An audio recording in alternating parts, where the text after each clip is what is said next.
Alicia Hepburn wasn't a guest at the wedding, she was the help, invisible in her uniform and silent through every insult. To the bride and her mother, Alicia was a background prop, someone meant to serve, not be seen. But Alicia wasn't just scrubbing floors to survive.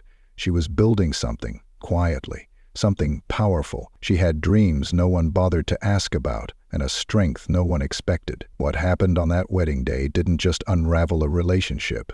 It exposed an entire world built on appearances, silence, and entitlement. And when one man finally opened his eyes, everything changed. Before we go any further, let us know where in the world you're watching from, and don't forget to subscribe. Tomorrow's story might just hit closer to home than you think. Alicia Hepburn moved quickly, her hands gloved and precise, the edge of her mop sweeping beneath the grand piano's polished legs.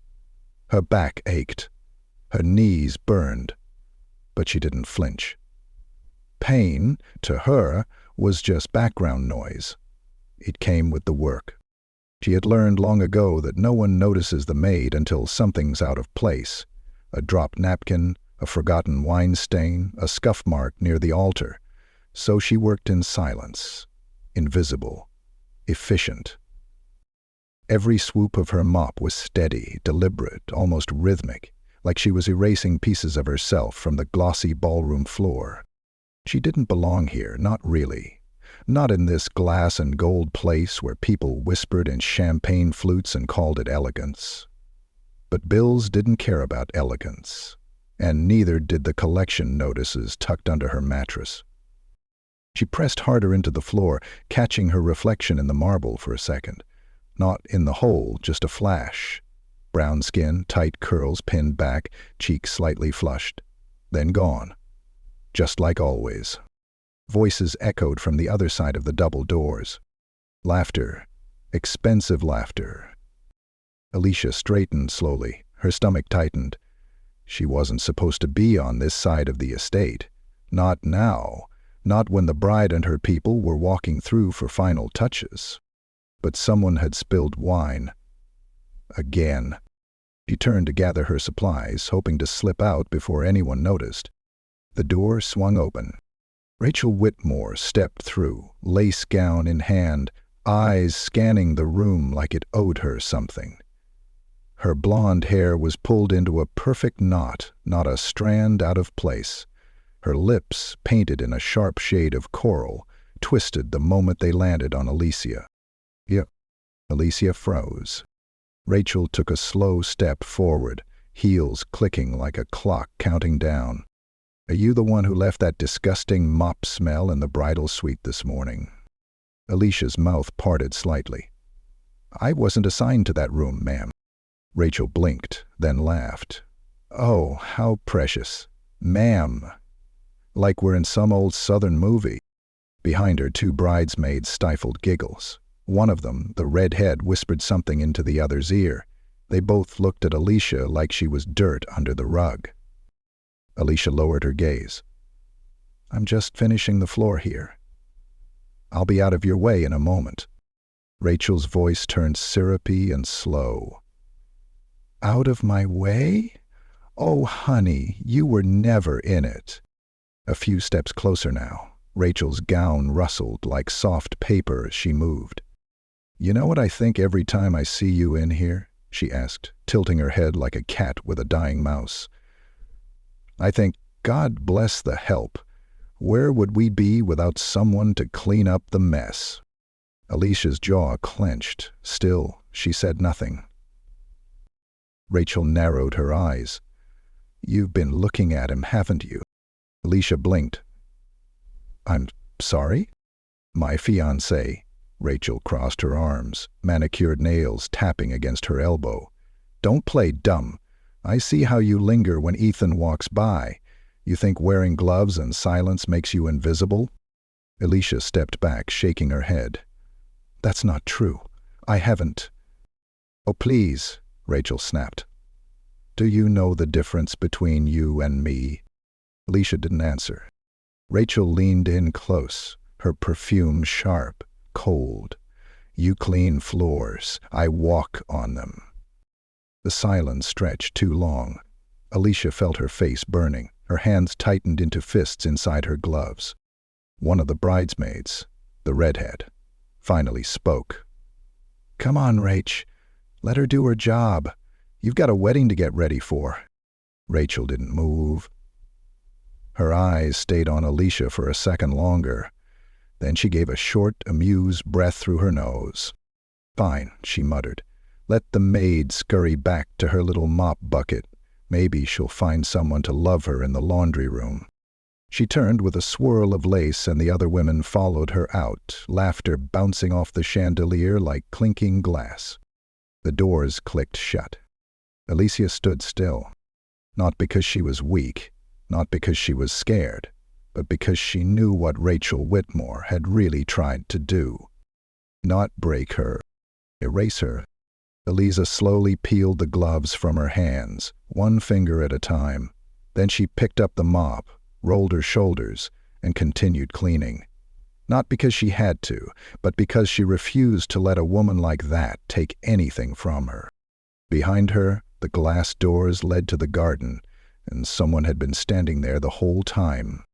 Someone who had heard everything. Ethan Maxwell. Frozen halfway through his phone call, his fingers still gripping the screen. "It's speak." Not yet.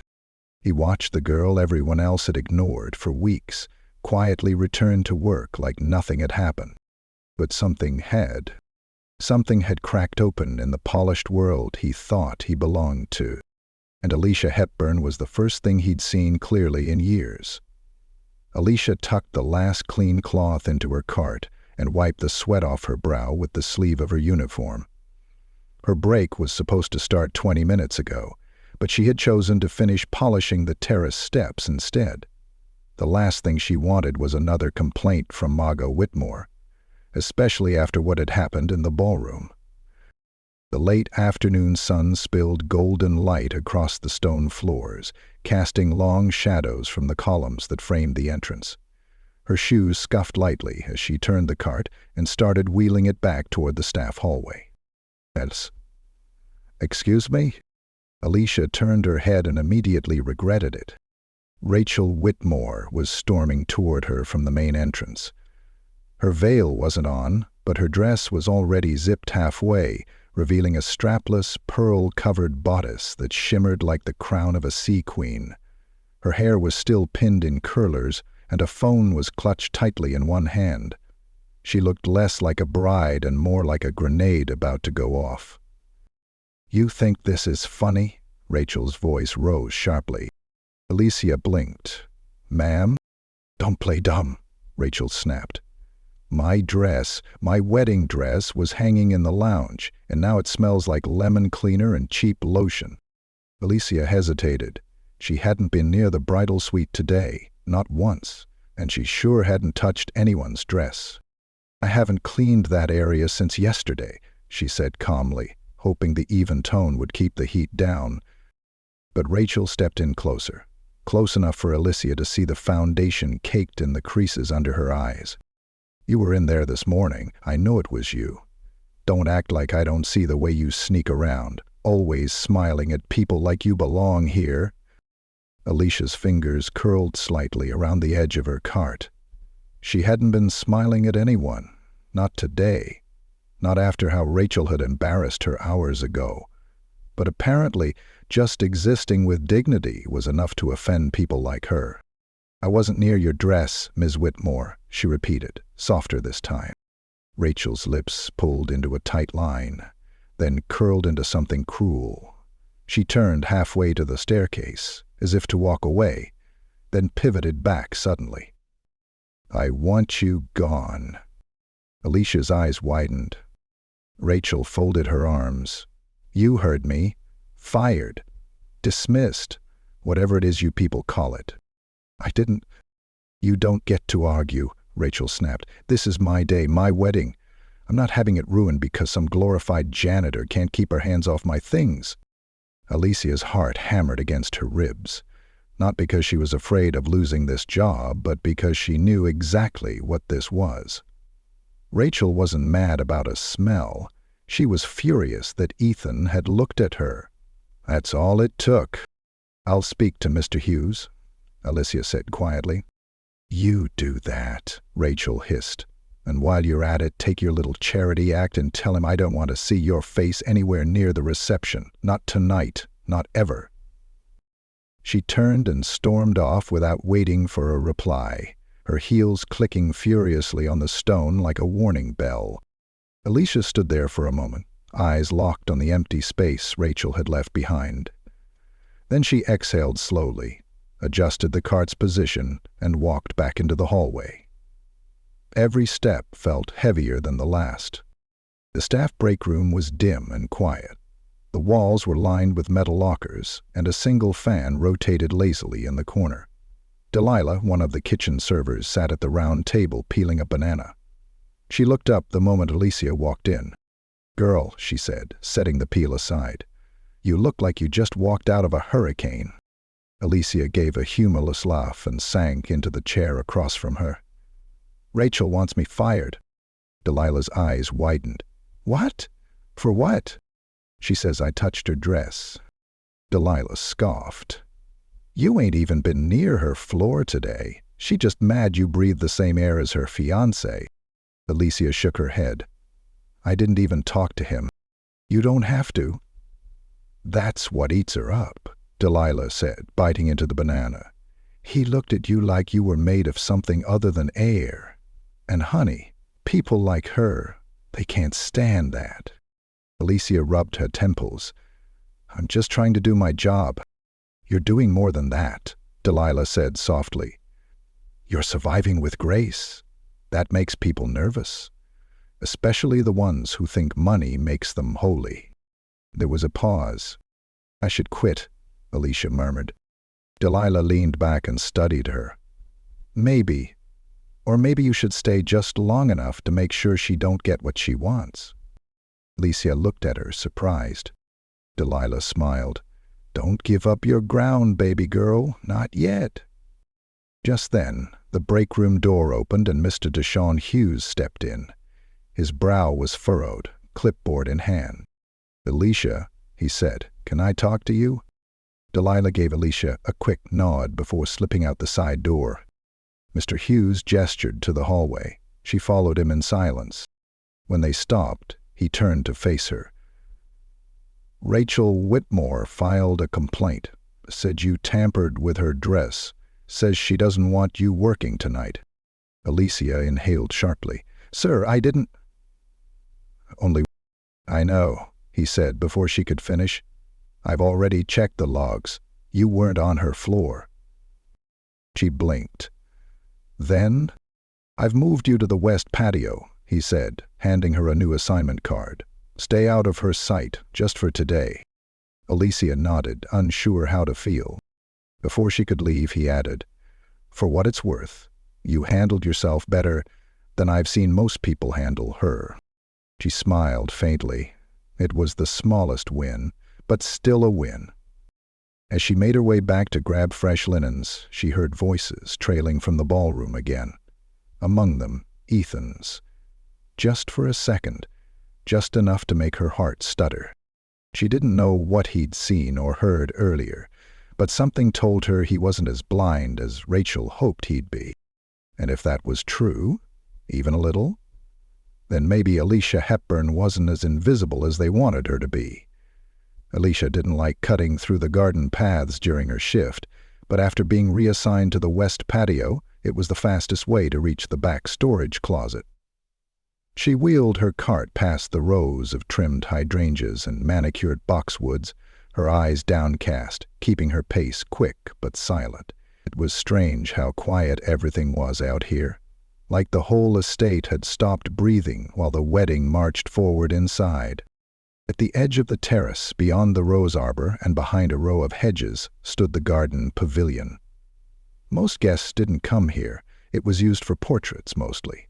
Brides with wide smiles and plastic bouquets, grooms in stiff tuxedos pretending to look relaxed.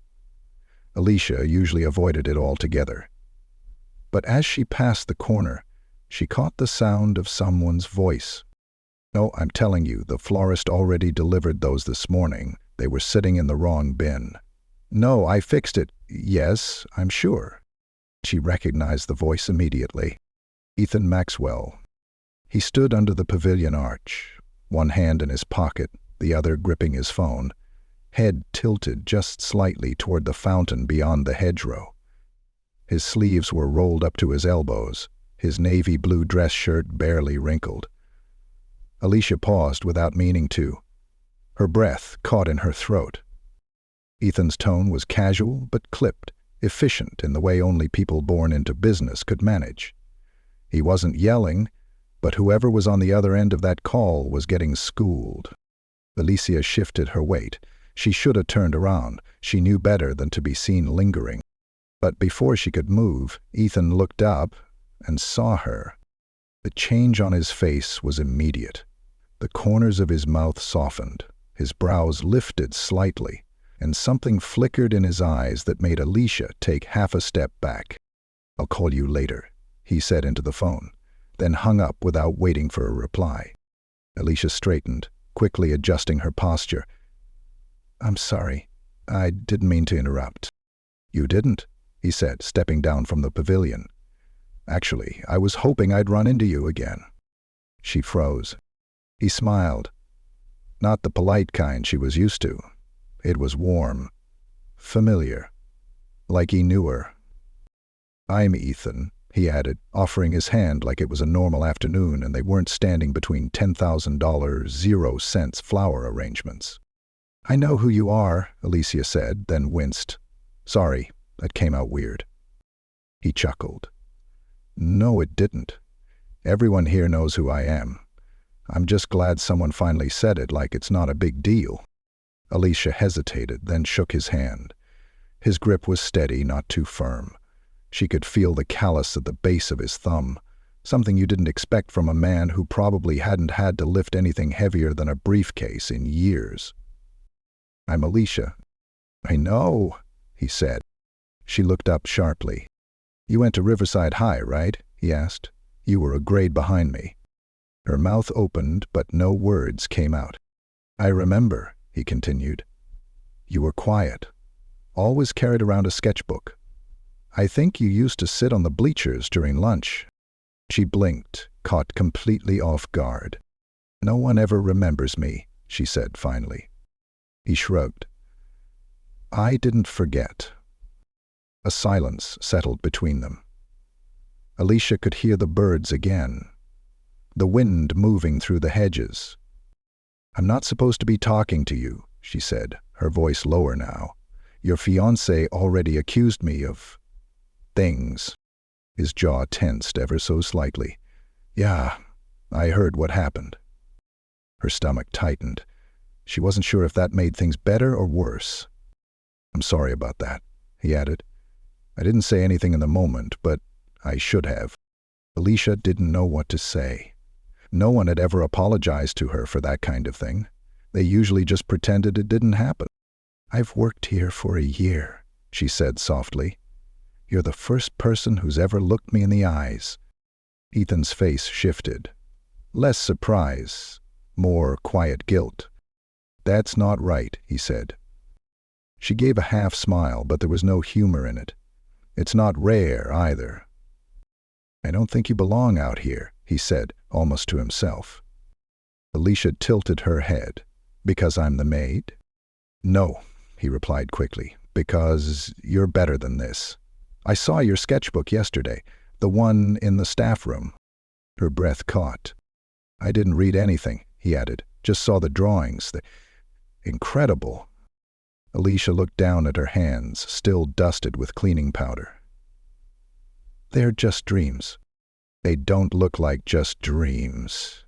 They look like blueprints, like someone who sees more than what's in front of them." She let out a slow breath. Her chest ached. No one had ever said anything like that to her. Not her professors, not her co-workers. Certainly not anyone from a world like his. "You always this kind to strangers?" she asked, meeting his eyes. Ethan didn't look away. "You're not a stranger, Alicia." And for a second the air between them thickened. Not with flirtation, but something deeper, recognition, a sense that even if they hadn't truly met before, they had somehow always known each other. A voice shattered. "Ethan." Rachel's voice. He looked toward the direction it came from, his jaw setting again. "You should go," Alicia whispered. He hesitated. "Will you be working tonight?" "I'm not sure," she replied.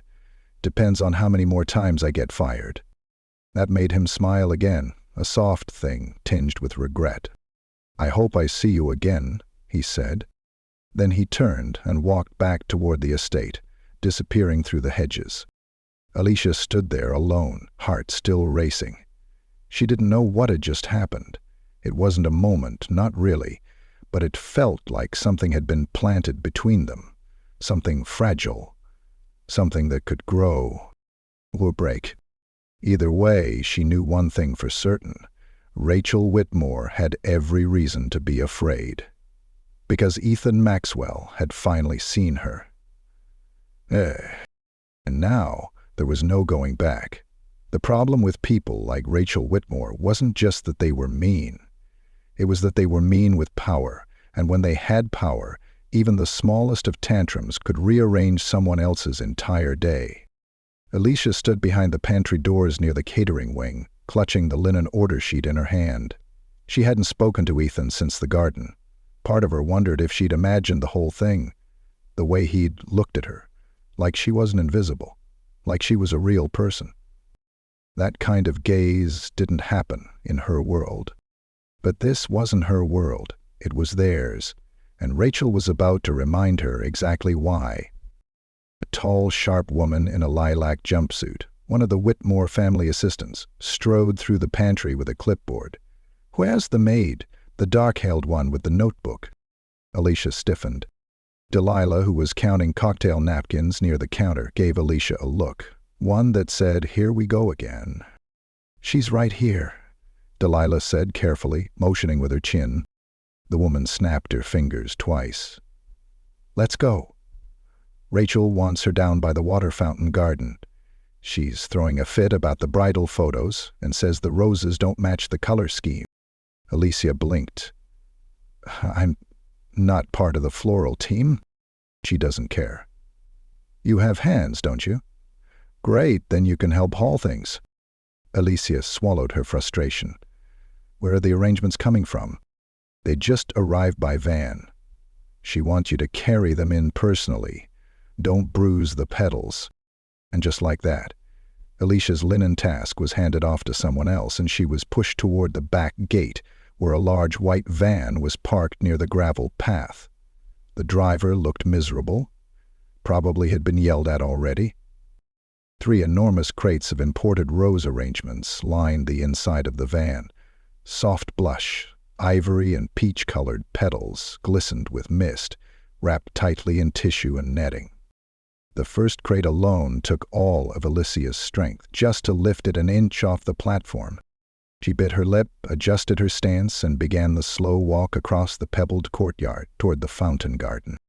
Rachel was there, of course, arms crossed, white robe fluttering slightly in the breeze. She looked like a swan preparing for war.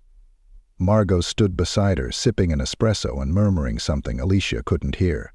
When Alicia arrived with the first crate, Rachel didn't say thank you. She didn't say anything at all. She just pointed to the foot of the fountain like Alicia was an appliance with no voice, no breath. Alicia set the crate down carefully, fighting to keep her hands steady.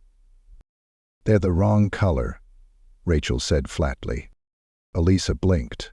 "They match the order sheet, ma'am." Rachel narrowed her eyes. "Peach, not blush. This is blush. Do you know the difference?"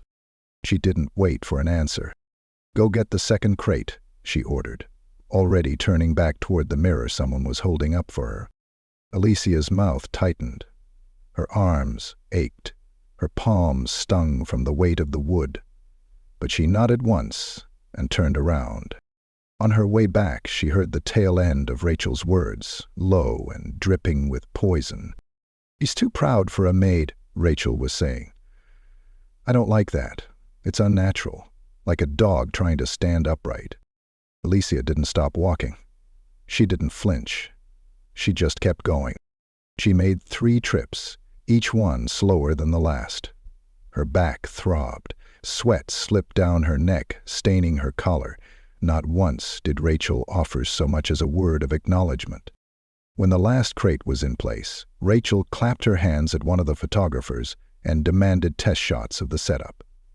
Margot, ever the silent shadow, leaned in to murmur something again. That's when Alicia heard it.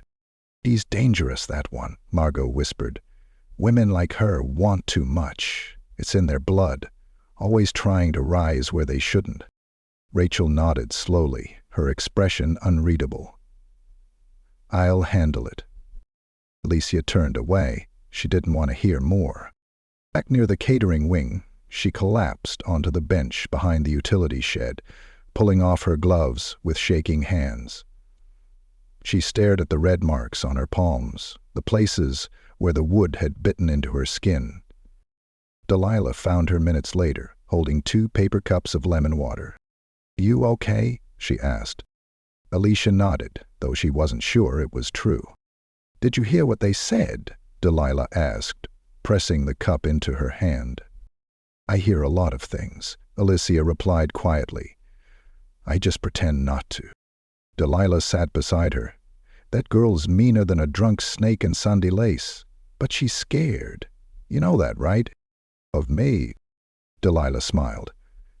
"You're everything she's pretending to be. Beautiful, driven, real, and not buying any of the nonsense she's selling." Alicia didn't respond. She sipped the water slowly, letting the citrus burn a little in her throat. She wasn't sure if she felt powerful. She didn't feel like much of anything at all. But there was something tightening in her chest, something that felt like a wire being pulled taut and hot. Like maybe, just maybe, it would snap. And when it did, she didn't know what would come out of her. Later that afternoon, as the sky turned dusky and the first lanterns were lit around the estate, Alicia stood at the edge of the west patio organizing linen bundles. Ethan appeared again. No cameras, no wedding party, just him. "I heard you helped with the floral change," he said. She didn't look at him. Just following orders. He was quiet for a moment. "I don't like how she treats you," he said finally. Alicia glanced at him. "You're marrying her." "I was," he said. She turned toward him, blinking. "What?" He looked past her, toward the lights coming alive in the distance. "I don't know what this is anymore. I used to think Rachel was complicated, but I think maybe she's just cruel, and I was too stupid or too afraid to see it." Alicia didn't know how to answer that. "You deserve more than this," he added. She folded a napkin slowly, fingers steady now. "I'm not asking for anything." "I know." He paused. "But you should." Then he turned and walked away. She stood alone again, the wind tugging softly at her apron. Her heart, for the first time in a long while, wasn't just heavy. The clatter of silver trays and the hiss of boiling water filled the kitchen, echoing off the tile like a choir of busy hands and tired hearts. Alicia moved quietly among them, refolding napkins that had already been folded twice, wiping down clean counters that didn't need wiping.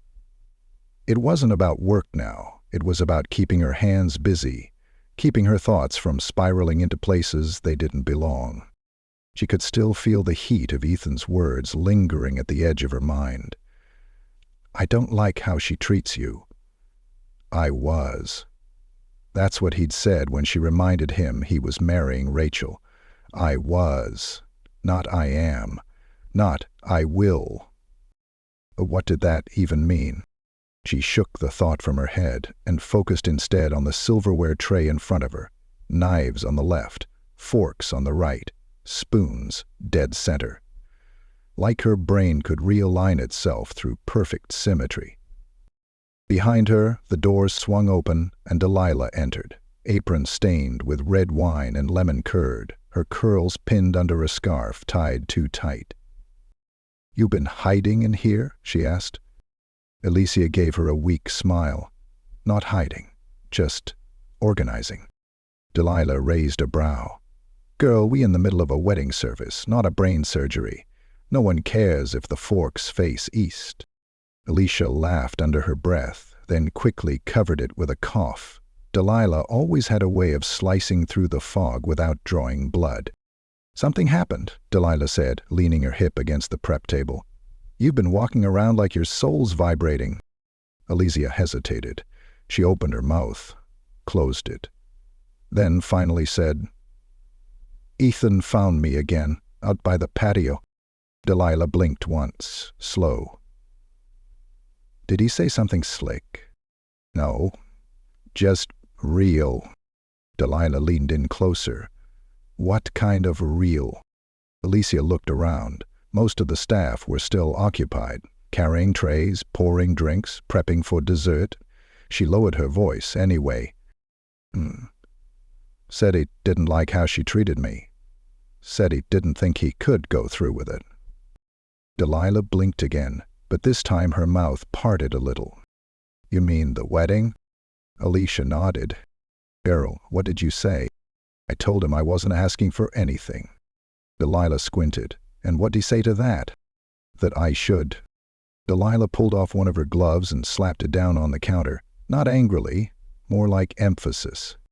You child, she muttered. That boy is spinning. And I can't say I blame him. Rachel's like a wasp in a wedding dress. Alicia chuckled despite herself. But you gotta be careful, Delilah continued. People like her, they don't lose gracefully. They'll flip a table before they admit they got played. I'm not trying to play anyone. I know. But to her, existing near what she wants is a kind of threat. Alicia turned the last fork in place, lined up with its brothers. I didn't ask for any of this, she whispered. Delilah placed a hand on her shoulder, warm and solid. You didn't have to. Sometimes the truth comes looking for you anyway. The door burst open again and a young server rushed in, breathless. Cake's arrived. Bride wants someone to carry it out for photos. They want it hand-delivered. Let me guess, Delilah muttered. She wants Alicia. The boy nodded. Yeah, she said. Get the maid with the sad eyes. She'll make the cake look taller. Alicia closed her eyes. For one long second she wished she could disappear into the stainless steel around her. Be just another pot, another spoon, silent and unbothered. I'll do it, she said, after a pause. No, you won't, Delilah snapped. You're not a prop. I need the hours, Alicia replied. You need dignity more, Delilah said, voice low but firm. But Alicia had already taken off her gloves. 5 minutes later, she stood in the middle of the reception room, holding a porcelain stand with a 4-layer cake decorated in edible gold and pink flowers. She could feel every eye on her. Not because she was beautiful, not because she was glowing, but because she didn't belong. And Rachel made sure everyone knew it. Stand a little closer to the flowers, Rachel ordered. No, not like that. Tilt your chin down. We're trying to create contrast. You know, beauty and simplicity. Alicia bit her tongue until she tasted iron. The photographer didn't say a word. He just clicked. Over and over, capturing humiliation like it was art. Then from the edge of the room, a slow clap. Everyone turned. Ethan stood by the entrance, Tuck's jacket slung over one shoulder, looking entirely too calm. I see we've moved from wedding portraits to performance art, he said, voice loud enough to carry. Rachel's face twisted. Ethan, what are you doing? He walked forward, gaze flicking once to Alicia, then back to Rachel. I'm watching, he said, and finally I'm seeing everything clearly. Rachel opened her mouth, but Ethan raised a hand. He's not the problem, Rachel. You are. You've always been. Gasps rippled across the room. Margot rose from her seat, stiff and cold. Ethan, we don't need to make a scene. Don't we? He said. Alicia set the cake down carefully and stepped back. I won't do this here, Rachel hissed. Why not? Ethan asked. "Isn't this the stage you built?" The room held its breath. Then Ethan turned to Alicia. "I'm sorry," he said quietly. "You never should have been dragged into this." Alicia looked at him, heart pounding. She wanted to tell him to stop, that he didn't owe her anything. But he wasn't doing it for her. He was doing it for himself. For the first time in a long time, Ethan Maxwell was telling the truth. And the truth had a weight that couldn't be carried in silence anymore. Alicia stepped aside, not running, not hiding. Let the world look. Let them all see. Because no matter what happened next, she had nothing to be ashamed of. Alicia stood in the bridal lounge with a bundle of folded linens pressed tightly against her chest. The room was too quiet, too white. Walls painted like powdered sugar, floor-length mirrors trimmed in gold, and a heavy chandelier hanging like a silent judge above her head. She wasn't supposed to be in here. Not really. But someone had spilled makeup remover across the velvet couch, and Delilah had begged Alicia to go handle it, just for a minute, just long enough to wipe down the cushion, fluff the throw pillows, and vanish. Except Alicia hadn't moved in 5 minutes. She stood frozen in front of one of the mirrors, not facing it directly but just slightly turned, like she might glance at herself without meaning to. The reflection was too sharp, too honest. Her uniform wrinkled and damp from the weight of the day, her shoes dusty from the garden path, her apron twisted, the strap sitting too high on one shoulder. But it wasn't the clothes that made her hesitate. It was the face. Her face. The way her eyes looked. Not angry, not broken, but heavy.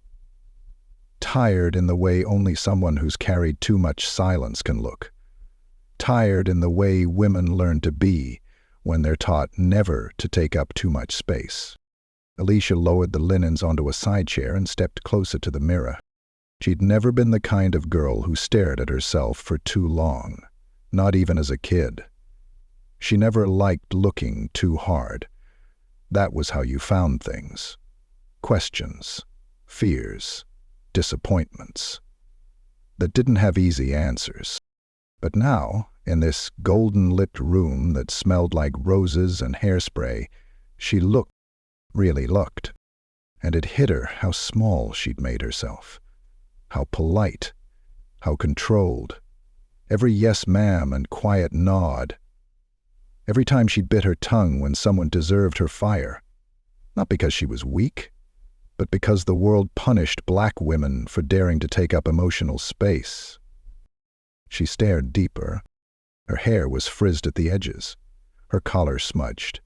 But beneath all that, she saw the girl who had drawn skyscrapers in the margins of her math homework, the one who had snuck into the college library on weekends just to breathe the air of ambition, the one who could still see buildings in shadows, possibility in skylines, blueprints in clouds. And she hated that she'd let someone like Rachel make her feel invisible again. Behind her, the makeup remover stain had already dried. Her job here was done. But Alicia stayed. She reached into her bag, tucked beneath the linen pile, and pulled out her sketchbook. The pages were slightly bent, some of the corners creased, but inside was everything she never said out loud. She flipped to a page in the center. It was a drawing she'd started months ago, a wedding venue, not unlike Willow Creek Estate, but different in the ways that mattered. There were no chandeliers, no columns meant to intimidate, no velvet ropes or marble floors, just open space, skylights, warm wood, sunlight where judgment used to be. And in the corner of the drawing, near the entrance, was a girl holding a clipboard. Not a maid, not a caterer, a planner, an architect, someone in charge. Alicia touched the edge of the sketch with her fingertips, as if it might hum back to life beneath her hand. Then the door opened behind her. She snapped the sketchbook closed and turned fast, expecting Delilah or a server. Instead, Rachel, draped in her full dress now, veil trailing behind her like smoke, her reflection glinted across every mirror in the room. She looked like a queen in a house built for mirrors and shadows. Alicia straightened, but didn't speak. Rachel's eyes locked onto the sketchbook. "What's that?" "Nothing," Alicia said quickly, stepping back. Rachel took 2 steps forward, not fast, not aggressive, just the pace of someone who knows they've already won. "Is that what you've been doing, drawing instead of cleaning?" "I was just leaving." Rachel's smile was razor thin. "You know, for someone so beneath me, you're very comfortable in my space." Alicia's voice was quiet but steady. "I came to clean. Someone spilled makeup on the couch." Rachel looked past her, eyes scanning the room. "And the sketchbook?" Alicia tucked it into her bag. "That's mine." Rachel's nose wrinkled slightly. "Do you know how pathetic this is? You think because Ethan glanced at you, you're suddenly worth something." Alicia's breath caught. Rachel kept going. "I know girls like you. You play the sweet little victim, hoping some rich man will come along and rescue you. You work here to get close.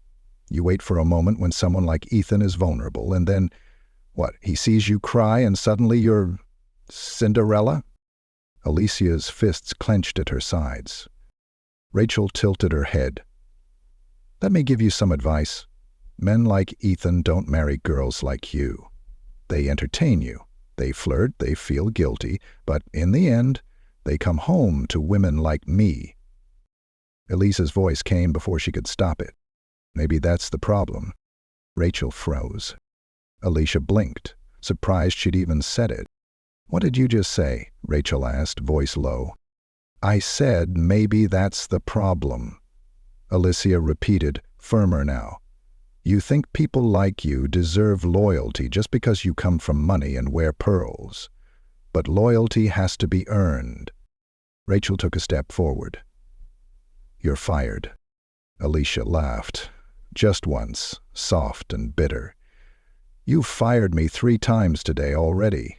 You might want to check with Mr. Hughes to see if you've got any left." Rachel's mouth twisted. "You think this is funny?" "No," Alicia said, lifting her bag over her shoulder. "I think it's sad." She started for the door. "You don't belong here," Rachel called after her. Alicia stopped, turned, and for the first time she looked at Rachel. Not down, not away, but directly in the eyes. "I belong anywhere I walk with my head up," she said. Then she left the room. Out in the hallway, the air felt cooler, lighter.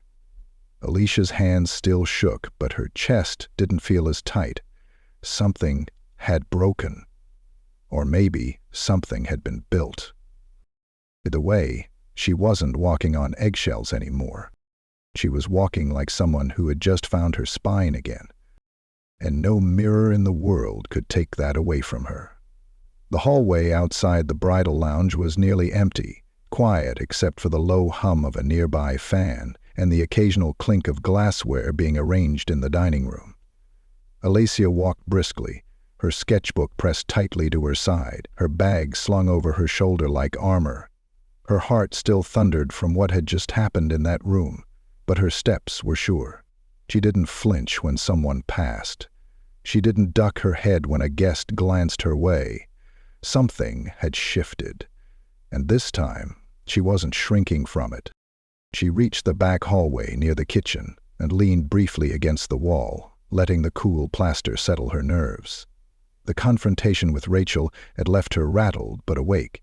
It was like waking up from a dream where you'd been underwater for too long, suddenly realizing you'd been holding your breath for years. A small voice spoke behind her. "You okay?"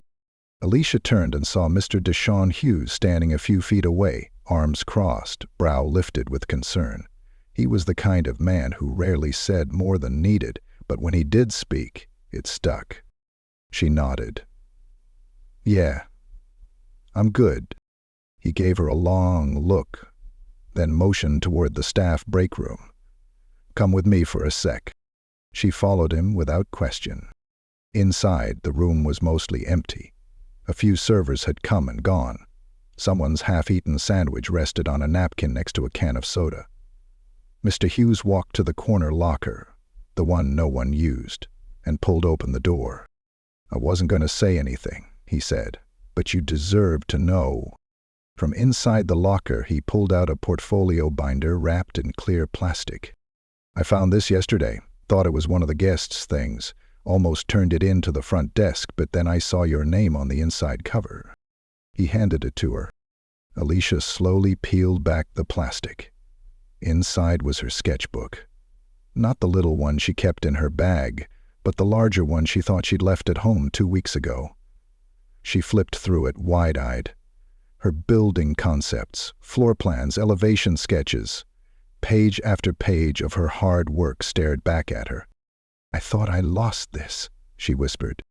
"It was sitting behind the storage crates," Mr. Hughes said. "Looks like someone tried to tuck it out of sight." Alicia frowned. "You think someone hid it?" He shrugged. "Could have been a mistake. Could have been someone not wanting you to find it." Elisa's mind flashed to Rachel. She looked up. "Thank you." "Really?" He nodded once. "Also," he said, stepping back and reaching into his coat pocket, "this came for you about an hour ago, delivered by courier." He handed her a white envelope. There was no name on the outside, just a logo in gold foil. Her hands trembled slightly as she opened it. Inside was a folded card on thick cardstock. The logo read, "Vantage Design Collective, Charleston Chapter." Beneath it, printed in clean serif font, "Miss Alicia Hepburn. You are cordially invited to interview for the full architecture residency program with Vantage Collective. Your submission was reviewed and recommended by a personal contact." Below that, an address, a date, next Friday, and a line at the bottom. "Vision belongs to those who are bold enough to draw it." Alicia's lips parted, her vision blurred. Mr. Hughes watched her silently. "Did you?" she started. He shook his head. "Wasn't me." Alicia looked down again, scanning the words, her mind racing. She hadn't applied to this program. She'd heard of it, sure, every architecture student had, but the application process was grueling, competitive, and she didn't even have the funds to travel out of state, let alone prepare a portfolio this polished. But someone had submitted her work. Someone had made sure she was seen. And she only knew one person in this building who'd seen that sketchbook recently. She pressed the invitation against her chest, suddenly overwhelmed by everything: gratitude, confusion, disbelief, and something that felt a little too much like hope. "Take the rest of the afternoon," Mr. Hughes said gently. "Go collect your thoughts. I'll cover for you." Alicia looked at him. "You sure?" He smiled, lines crinkling around his eyes. "You don't get chances like this every day. Don't waste time wondering why it came. Just decide what you're going to do with it." She nodded slowly. "Thank you." As she left the room, the envelope tucked safely under her arm, she passed Delilah near the side door. Delilah took one look at her and stopped mid-step. "What happened?" Alicia held up the invitation, unable to form words, just held it like proof that the world hadn't completely forgotten her. Delilah whistled. "Lord, I don't know what magic you've been breathing today, but it's working." Alicia laughed, soft and amazed. "I think someone put in a good word for me." Delilah tilted her head knowingly. Tall, rich, and emotionally confused. Alicia rolled her eyes but couldn't stop smiling. She stepped outside into the garden path, the sun beginning to dip behind the trees, casting long, golden fingers across the grass. She walked slowly, thoughtfully, letting the moment settle into her bones. When she reached the back gate, she heard voices again, 2 of the bridesmaids whispering just beyond the arbor. "I'm telling you," one said, "Rachel's been acting wild all day. She found out Ethan was talking to that girl again." The maid, Eth, swears she caught them flirting. She even had one of the assistants go through the staff lockers. Alicia paused behind the hedge, heart catching. "You think he's actually interested in her?" "I don't know," the other girl said. "But he's different. He doesn't look at Rachel the same way he did last month. Something shifted." Alicia didn't wait to hear more. She turned and kept walking, her thoughts louder than the breeze rustling the trees. Ethan had submitted her work. He hadn't just looked at her like she mattered.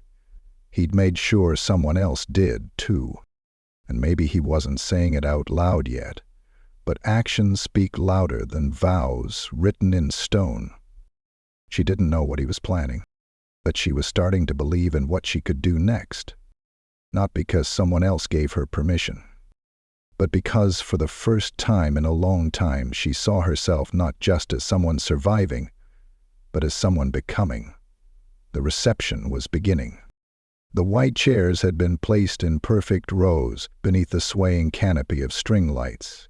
Jazz music floated through the air, smooth and syrupy, like it had been piped in from some rich man's dream. The guests drifted onto the lawn in tailored suits and designer gowns, wine glasses catching the last of the sunset like little mirrors, smiles fixed in place like plaster statues. Alicia stood just outside the boundary of it all, near the service tent, half shadowed by a linen partition. She wasn't on the schedule anymore. Mr. Hughes had reassigned her completely, saying she could leave if she wanted. But something about walking away before it ended felt wrong. This story had started with her watching from the corners. Now, even if just for a moment, she wanted to see how it would end. Rachel was already on the dance floor, glowing in a gown that sparkled with every step. Her lipstick had been reapplied, her posture sharpened. From a distance she looked untouchable, like the kind of woman who didn't lose. But Alicia had stood face to face with her hours ago. She knew what was behind all that glitter now. Fear. Not the screaming kind, the quiet kind. The kind that claws inward because it's terrified of someone else's strength. Delilah found her near the table of backup place cards. "You're still here?" she whispered. Alicia nodded. "Just for a little while. You're not on call, you know. You don't owe this room anything." "I'm not here for the room." Delilah smirked. "Mm-hmm. You know he's been looking for you." "I know. Then why you hiding like you're in trouble?" Alicia hesitated. "Because I don't know what I'd say if he found me." Delilah leaned in, voice softer now. "Sometimes saying nothing is the strongest thing you can do. Let him speak. Let him show you who he is." Alicia didn't answer, but the thought settled in her chest like an anchor wrapped in velvet. From across the lawn, silverware began to clink against champagne flutes. The start of the toast. People turned to look at the raised platform near the fountain, where Ethan now stood in his full tuxedo, bow tie slightly loosened, like he'd been wrestling with himself backstage. He looked out at the guests. Alicia stayed hidden behind the linen partition. "First off," Ethan began, his voice magnified slightly by the lapel mic, "thank you all for being here. It means a lot to both of us. Family, friends, people who traveled from across the country, thank you." Rachel stood a few feet away, arm looped through her mother's. Her smile didn't waver. "But," Ethan continued, pausing just long enough for tension to slip in, "I think I owe you more than a thank you. I think I owe you honesty." The crowd rustled. Even the servers paused. Rachel's shoulders tightened, but she didn't move. "I came in today expecting to say a few polite words, raise a glass, and move forward with what everyone assumed was the right thing to do. But this afternoon I realized something." His gaze drifted across the lawn, as if searching. Alicia's breath hitched when his eyes brushed past her hiding place. "I realized that doing the right thing for the wrong reasons doesn't make it right. And pretending to be happy doesn't make you whole." Rachel's hand slipped from her mother's arm. I've spent too much time ignoring the truth, Ethan said. Too much time convincing myself that this life, this version of love, was what I needed. Because it was easy, because it looked good on paper, because it kept everyone comfortable. A hush fell over the crowd. But comfort isn't love, and appearances aren't truth. He looked straight ahead now. Love doesn't mock the people who serve you. Love doesn't make you feel smaller. It doesn't punish you for kindness or see dignity as a threat. A murmur passed through the guests like wind in dry leaves. Rachel stepped forward, just a single step. "Ethan, what are you doing?" she hissed. He turned to her, not cruelly, but with calm finality. "I'm doing what I should have done a long time ago." She stared at him like a stranger. He turned back to the crowd. "There won't be a wedding tonight, and there won't be a party to celebrate something built on silence." People gasped. Some dropped their forks. Others looked around like they were waiting for someone to jump out and say this was a joke. Rachel didn't cry. She didn't scream. She simply turned to her mother and whispered something before walking off the stage with measured grace. Margot followed, her face pale, jaw clenched so tight her earrings barely moved. Ethan stepped down from the platform and walked straight toward the catering tent. Alicia's heart pounded as he approached. His eyes locked on hers now, certain and unshaking. He stopped just in front of her, only a few feet away. "You saw it, didn't you?" he asked softly. She nodded. "I couldn't go through with it." "I know." There was a beat of silence. "I didn't say anything because I didn't want to pull you into something messy," he said. "But I realized staying quiet was worse." She looked down at her shoes. "You didn't have to say all that for me." "I didn't," he said. "I said it for me." Another pause. "But I did submit your work," he added, almost shyly, "to the residency. I knew you'd never do it. I hoped they'd see what I saw." She looked up slowly. "And did they?" He smiled. "They did." The string lights buzzed faintly above them. "You changed something in me, Alyssa," he said. "Not because you tried, just because you were yourself. And I wasn't used to seeing that kind of strength." Alicia swallowed hard. "I don't know what happens next," she said. "I don't either," he replied. "But I'd like to find out, if that's okay with you." The guests behind them had started to leave, drifting into clusters of confusion and whispered gossip. The music had stopped. The air smelled like peonies and broken expectations. Alicia reached into her bag and pulled out the invitation, holding it between them like a bridge. "I leave next week," she said. "It's in Charleston." Ethan's eyes sparkled. "Then I guess I've got 6 days to prove I'm worth the wait." She smiled, genuine, wide, unguarded. "Better make them count," she said. And for the first time all day, it felt like everything was exactly where it was supposed to be. The guest list had scattered like leaves in a strong wind. By nightfall, the once pristine lawn was littered with forgotten napkins, upturned champagne flutes, and the silence left behind by people who didn't know how to exist in awkward endings. The band had packed up. The caterers were halfway through cleaning, quietly dragging folded tables toward the back trucks. Somewhere in the main house, Margot Whitmore was no doubt screaming into a cordless phone, already drafting damage control with a publicist. Alicia stood at the edge of the ballroom, mop in one hand, gloved fingers curling and uncurling slowly. She hadn't planned on helping with the cleanup. She wasn't technically on the clock anymore, but when Delilah had asked her to stick around for just one more hour, "Because if I have to bleach these napkin rings by myself, I might actually cry," she hadn't said no. Alicia needed the movement. She needed the stillness of repetitive work to balance the wild drumbeat inside her chest. So much had happened in one day. Too much. And yet, none of it felt wrong. Gestion. New. She finished the ballroom floor, then rolled her cart into the back kitchen hallway and peeled off her gloves. The water in the sink was still warm. She dunked her hands in and let them sit there, soaking for a while. Her reflection hovered faintly in the darkened window over the sink. Not clear, but still recognizable. Still her. Delilah appeared in the doorway with 2 mugs of something hot. I figured you were still in here hiding from all that weird leftover energy. Alicia smiled tiredly. I'm not hiding. You're recovering, Delilah said, handing her one of the mugs. Big difference. They sat together at the small folding table by the pantry door. A half-eaten chocolate eclair sat abandoned between them, 1 bite missing and a fork still upright like a flag in battle.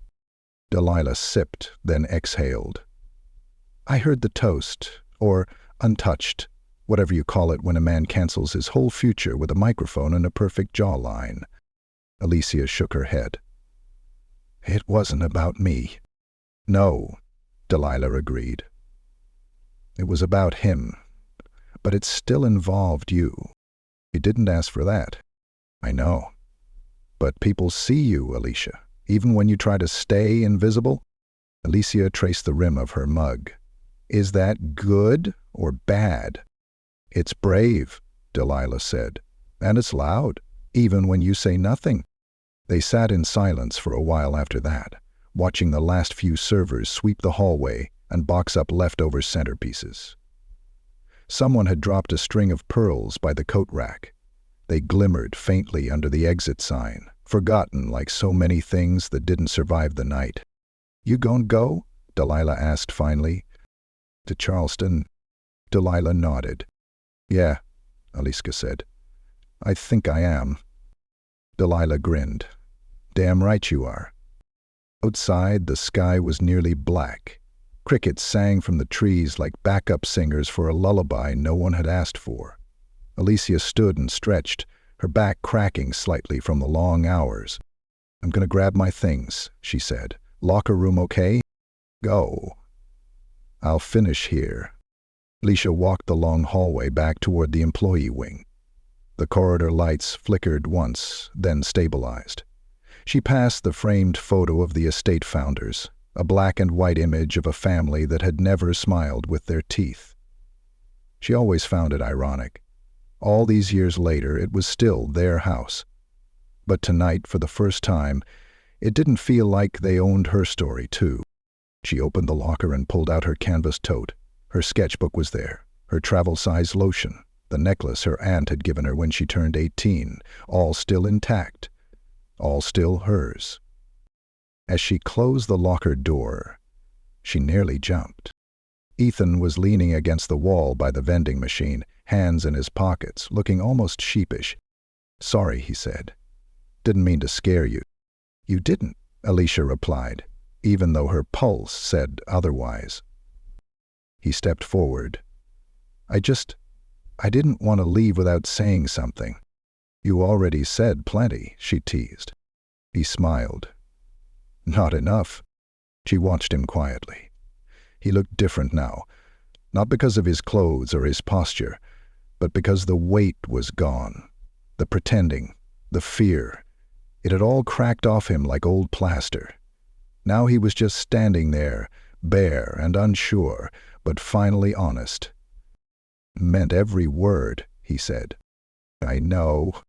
I don't want you to think I did it to impress you, or to be a hero. Real misery. I did it because I didn't recognize myself anymore, he continued. I kept building this life like it was a resume, checking off boxes, making other people happy. But I forgot to ask what I wanted. And what do you want? Alicia asked. He took a breath. To start over. Not just with love, with everything. I want to make real things, not deals, not facades. I want to be around people who don't flinch when they speak the truth.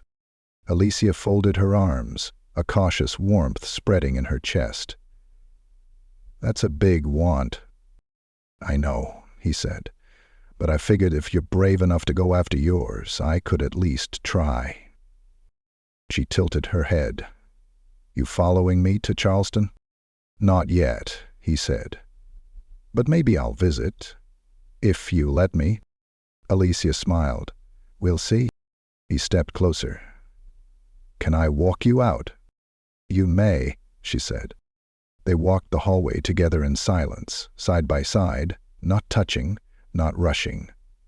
The air outside was cool, and the parking lot was half empty now. Most of the chaos had faded, leaving behind only the glow of distant porch lights and the smell of lavender from the gardens. At her car, Alicia turned to face him. This doesn't mean anything, she said, pointing between them. Not yet. He nodded. I know, feeling, but it could. He smiled. I am willing to earn it. Alicia climbed into her seat, the sketchbook resting on the passenger side. She rolled the window down before starting the engine. Upon last thing she said. Ethan leaned down slightly. Thank you. For what? For saving me, she said. And then she drove away. Not because she was running, but because she finally had somewhere to go. The road out of Willow Creek Estate curved gently into the hills, the headlights catching glimpses of fields and tired fences, trees that had seen too many seasons. Alicia's hands gripped the wheel a little tighter than usual. Her tote bag sat beside her, open at the top. The invitation peeked out like it was watching the night unfold with her. Charleston wasn't far in miles, but it was a lifetime in distance, and she was finally on her way. Every few minutes, her eyes flicked to the rearview mirror. Not because she expected to see someone following her, but because old habits die slow. She'd spent so much of her life checking behind her, making sure she wasn't stepping where she wasn't welcome, holding her breath in rooms not meant for her voice. But tonight, the road behind her held nothing she needed. Ahead, the horizon stretched out like an empty page, not clean, but waiting. She had booked a room just outside Charleston, a modest rental above a small bookstore. The owner, a woman named Lorna, had emailed her 3 times just to make sure she was coming, ending each note with, "We believe in you already." Alicia wasn't sure how she'd earned that kind of warmth from a stranger, but maybe, just maybe, the world wasn't as cold as it used to feel. By the time she arrived, the bookstore was dark, but a small porch light glowed above the entrance. A handwritten note was taped to the glass. Room 2 upstairs, keys under the mat. Welcome to your beginning. Alicia smiled, shoulders relaxing for the first time in hours. Inside, the room was simple. Pine floors, a desk, a twin bed with a navy quilt, and a shelf full of second-hand architecture books. One window looked out over the quiet street. A tiny reading lamp hummed with a soft orange glow. She set her things down slowly, taking it all in like it might disappear if she blinked too fast. Then she sat on the bed and finally exhaled. She thought about Willow Creek, about the garden path, about Rachel, who probably woke up the next morning pretending she hadn't been left, and Ethan. The way he looked at her like she wasn't something to be rescued, but something to be respected. Her fingers hovered over her phone for a second. Then she set it down without unlocking the screen. Not yet. Let the silence stretch a little longer. Let this moment belong to her and her alone. The next morning, the Charleston sky was soft and milky, sunlight filtering through clouds like someone had diluted gold with water. Alicia woke before her alarm and sat at the desk, opening her sketchbook to a blank page. The room was still. No noise, no movement, only her and the paper. She drew the outline of a building. No frame, no roof, just an entryway, tall and wide, the kind of door that didn't shut behind people, the kind that welcomed. The interview was set for 3 p.m. downtown in a renovated warehouse that had been converted into an open-space studio. She took the bus, holding her sketchbook close, backpack slung over one shoulder. The city hummed with summer energy. Bikers, couples, children chasing birds, tourists snapping photos of old brick and iron gates. Alicia moved through it all quietly, unnoticed, and for once, she didn't mind. When she arrived, the receptionist greeted her with a warm nod and asked her to wait in the lounge area. The walls were covered in student projects, floor plans, 3D models, paper sculptures suspended from the ceiling like ideas in flight. She sat down, smoothing her skirt, resisting the urge to chew her thumbnail. A few minutes later, a man in a crisp button-down shirt called her name. Alicia Hepburn? She rose. "I'm Warren. Come on back. We're excited to meet you." Inside the studio, 2 other architects sat at a long table, a young woman with pink-rimmed glasses, and a silver-haired man whose eyes twinkled even before he smiled. They offered her water, asked about her trip, then opened the floor. "Tell us about what you've brought," Warren said, nodding at her sketchbook. Alicia opened it slowly, the pages falling open like petals, each sketch a piece of her voice. She explained her lines, her spaces, her obsession with light and inclusion. She talked about function, about grace, about why she drew entrances first. Because every story begins with the way someone walks in. They listened, not politely, not with forced smiles. They leaned in. And when she finished, the woman with the pink glasses whispered, "Wow." The silver-haired man said, "How long have you been doing this?" "Since I was 11, Alicia replied. "Well," Warren said, closing her portfolio with care, "it's about time the world catches up to you." They told her she would hear back by the end of the week. She thanked them and left, heart floating somewhere above her ribs. Out on the street, the sun was higher, warmer now. She didn't rush. She walked slowly, allowing the wind to touch her face, the heat to settle into her shoulders. Every footstep felt heavier and lighter at the same time. That night, back in her room, she found a text waiting for her. "Ethan, hey, I know today was big. I hope you let yourself be proud. Just wondering how it went. No pressure to respond, just cheering from afar." She stared at the message for a long time, thumb hovering over the keyboard. Then she typed back, "Alicia, interviewed today. Felt like I belonged. First time I felt that in a while. Thank you for seeing me before I saw myself." A minute passed. Then 2. Then her phone buzzed again. "I didn't see you. You were always there. You just finally stepped into your light." She smiled. She looked out the window again. And this time she didn't feel like she was looking for anything. The world didn't owe her a beginning anymore. She had already chosen one. 3 weeks later, Alicia stood beneath a canvas tent near the edge of Charleston's waterfront, wind teasing the hem of her blazer. Her residency had officially begun, morning sessions filled with guest lectures, afternoons shadowing local architects, and late nights sketching in the quiet corners of her favorite cafe. Her brain buzzed with floor plans and facade designs. Her hands ached in that good way, like they were finally being used for something they were born to do. The day had ended early, a rare half-Friday, and she was invited by one of the residency mentors to a community event showcasing new architecture students. The space was small, intimate, nothing extravagant, just open tents, folding chairs, strings of yellow lights overhead, and clipboards with survey questions asking locals for input on city design. But Alicia liked it. It felt human, approachable, kinda like her. She was helping set up when a voice behind her made her pause. "That's a great color on you." She turned, already smiling.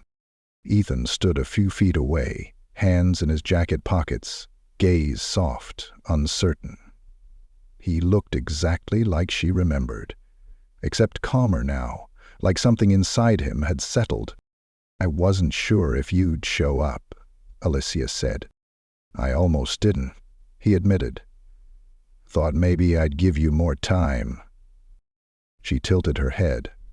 "And what changed your mind?" Ethan reached into his back pocket and pulled out a folded piece of paper. It was a flyer for the event, one of the ones the residency had printed and taped up all around town. Her name was listed near the bottom. Alicia Hepburn.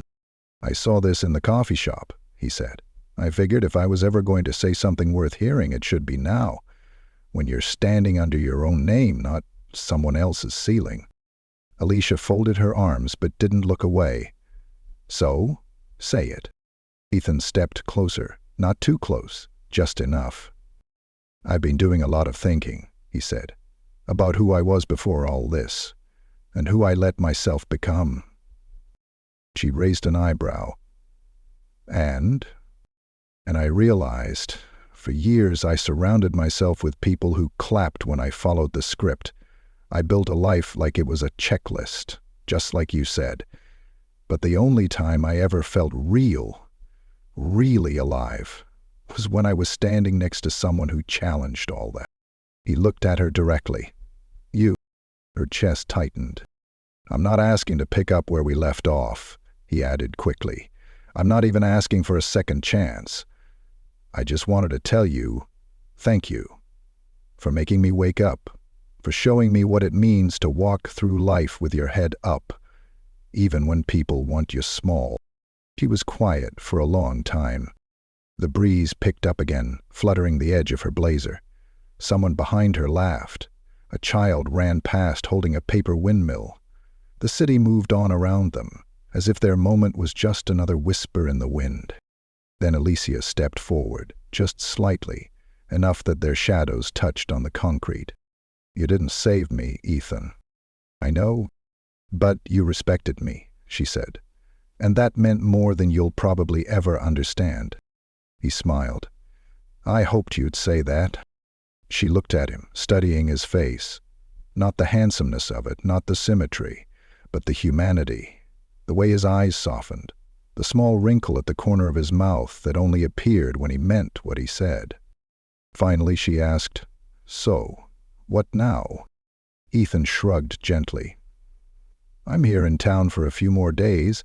Thought I'd visit a few design exhibits, maybe eat too many beignets, walk through the parks and pretend I understand the historic signage." She laughed. "Would you want to join me?" he asked. She nodded slowly. "Maybe, as long as we're not pretending." "No pretending," he promised. They stood there a little longer, neither rushing to break the moment. Then Alicia motioned toward the stack of clipboards on the table. "Want to help pass these out?" she asked. He grinned. "Would be an honor." They spent the next hour walking side by side through the open-air event. Ethan held the clipboards. Alicia explained the project to passers-by. She answered questions with the same confidence she used to tuck away in her sketchbook. Ethan watched her like someone witnessing a sunrise. Not because she was new, but because she was finally being seen in full light. As the sun dipped behind the river, turning the sky a deep violet, the last few guests filtered out. Alicia sat on the edge of a folding table, legs swinging lightly, sipping lemon water through a straw. Ethan stood beside her, arms crossed, expression content. "You know," he said, "I used to think love had to be big, like fireworks and speeches." She glanced up. "And now?" "I think it looks like someone passing out clipboards with you after a long day." Alicia smiled. She reached into her bag and pulled out the postcard from Vantage, the one they'd given her with her acceptance letter. She handed it to him. On the back, in her handwriting, she had written, "Not rescued. Remembered." He traced the words gently with his thumb. "You wrote this?" "I did," she said, "after the interview." Ethan didn't say anything. He didn't have to, because that was it. That was the end of the story everyone expected, and the beginning of something neither of them could have scripted. No vows, no gowns, no drama. Just two people choosing each other. Not to fix what was broken, but to build something better. Alicia stood, tucked the postcard back in her bag, and offered him a simple question. "Walk me home?" And this time, when they left the tent, they walked side by side, no mirrors, no stage. Just 2 feet on pavement. and a future waiting patiently around the corner.